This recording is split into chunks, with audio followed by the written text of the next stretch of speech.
I know most of you keep saying that we may be pro-Russia. Members of the Russian military arrived in Niger to support the country's president, who's called Abdourahamane Tchiani. I hope I pronounced that well.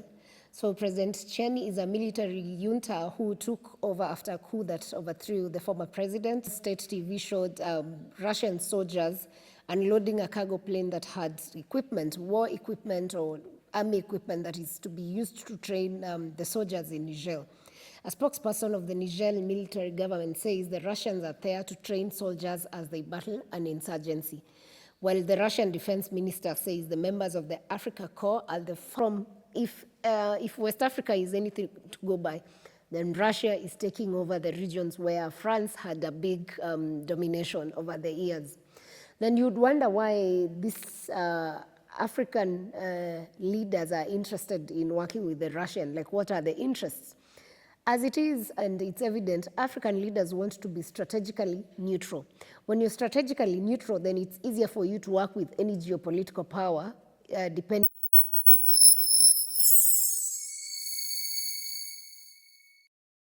Today we're speaking about Niger, the country, and bits of Russia for a reason.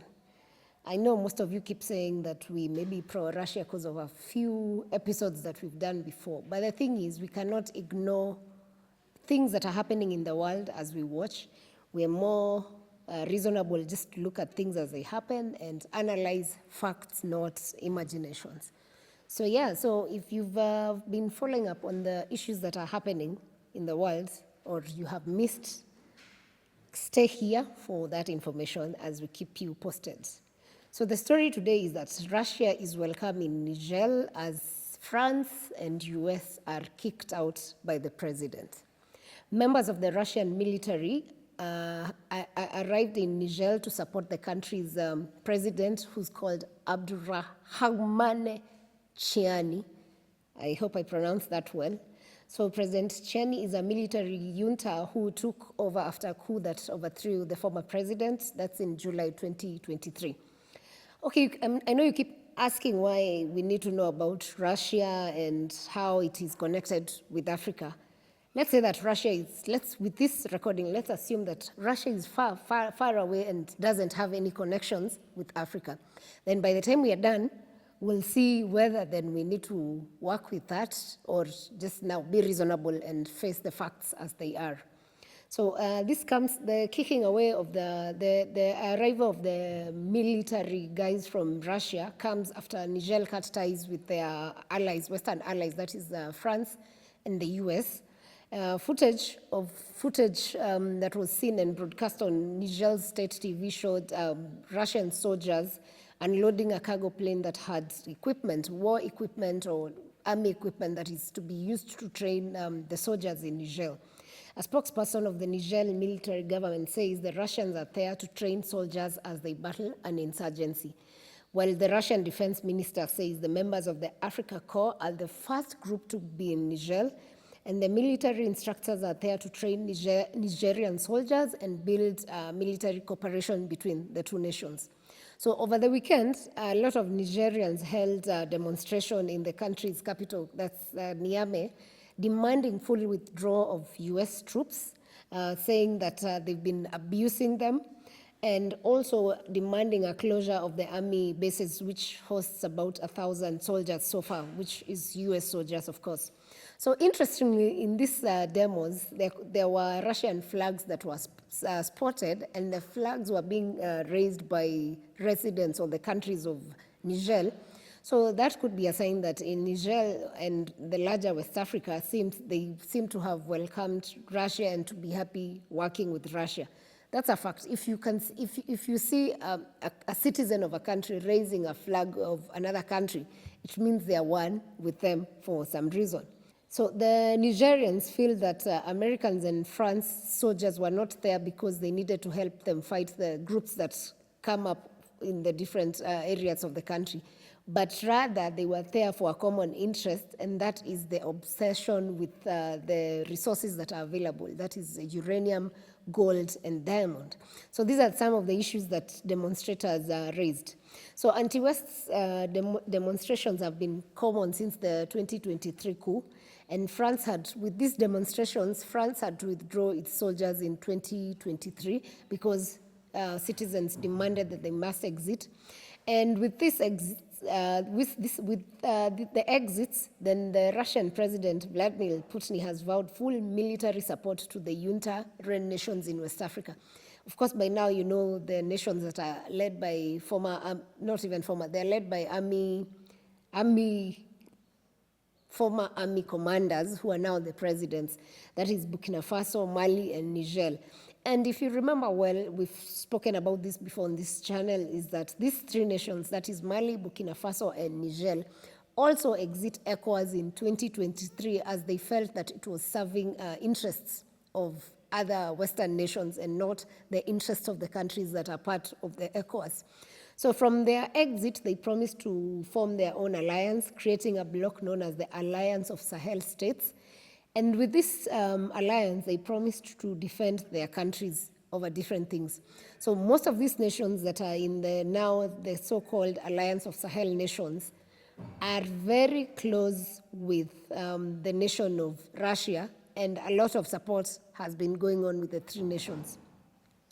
Of course, you also know that geographically, Russia is way, way far from Africa and has been at war for a while now with Ukraine. And these events are, genuinely speaking, they are like far off from Africa. Russia is far, and the war is far from our region. But the fact is that Russia is already in Africa, and the world is already changing in terms of who supports who, because every nation, especially Africa, which has become, every nation wants to cut Africa from the West to Europe to now the region that is BRICS, where Russia belongs. All these nations have been cutting Africa, but where we are now, it's clear that Africa is the target.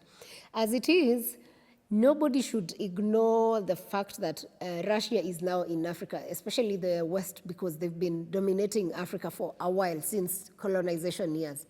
As it is, Russia is here in Africa. If they are already giving trainings and offering support for nations in Africa, and they've already taken over, say, about 4 or 5 nations in terms of support, then it means you cannot ignore them.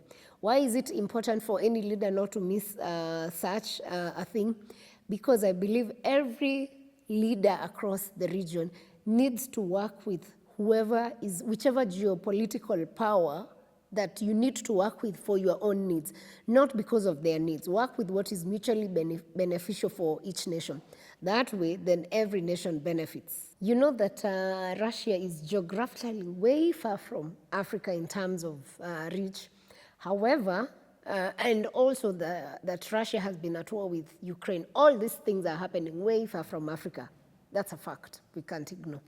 However, the fact is that Russia is already in Africa, and we cannot ignore that fact. You want to know how it's in Africa? We've already mentioned the Mali, Burkina Faso, Niger, and how Russia helped these nations during their coup season. Now they're training soldiers in Niger. So with that in mind, the truth is Russia is already taking over from nations such as America and France and all these Western and European nations that have been dominating the African continent for a while now, since independence years. So from where I stand, any thoughtful leader who cares about their nation should not even be worried about Western interests or whoever has interests in terms of the African continent. I believe for African leaders, how you stand up is for you to work with whoever you feel works with your interests. Any geopolitical power, you can work with any geopolitical power, not controlled by anyone, not controlled by different interests from these powers, but from what benefits your people. That way, then you should not miss out. Otherwise, you miss out on a very beneficial season and you miss out a lot. So any leader should not miss out this. And also any leader should be welcome to work with Russia or whoever you feel has your interests at heart. So, and as it is open that Russia has basically destroyed the French domination of France in the West African region.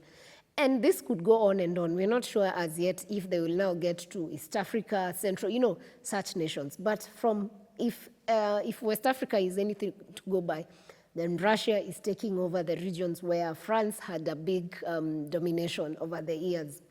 Then you'd wonder why these African leaders are interested in working with the Russian. Like, what are the interests? As it is, and it's evident, African leaders want to be strategically neutral. When you're strategically neutral, then it's easier for you to work with any geopolitical power, depending on your interests as a nation. Number two, Russia and Chinese development models are far better than the Western models, which involve the IMF.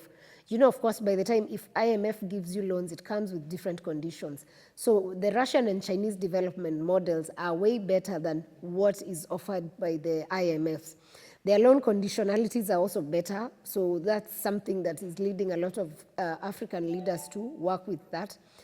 The Western economic deals are highly exploitation in the way they are set up, unlike the Russian. So most of the countries want something that favors them and works for their citizens. Africans want better deals, and these two nations, that is Russia and China, are offering what they need, and that's the truth of the matter. And as it is from this whole happening that is taking place, you could say I'm pro-Russian. The fact is that I'm not pro-Russian at all, but you can say everything you want. All I can't do is just sit and ignore simple facts. If you're not seeing the connections between Russia and Africa, then you probably are blind, and even the blind people see in terms of how things happen in the region. They have ears to hear. So all this thing is to say that let nations, and especially African nations, open up themselves to work with whoever works with interests for the people. Let's see how this Niger partnership with Russia goes, and from that then we can tell what happens to Africa, the African continent as a whole. So yeah, that's it from this, and let's see what these 100 militant trainers do for Niger, and if that helps the country grow moving forward. Thanks for watching. You can share your comments with us on what you feel about the Russian influence in Africa, and if you feel that's something that's going to a new level, or you feel should go on, just share your comments with us. Thanks for watching.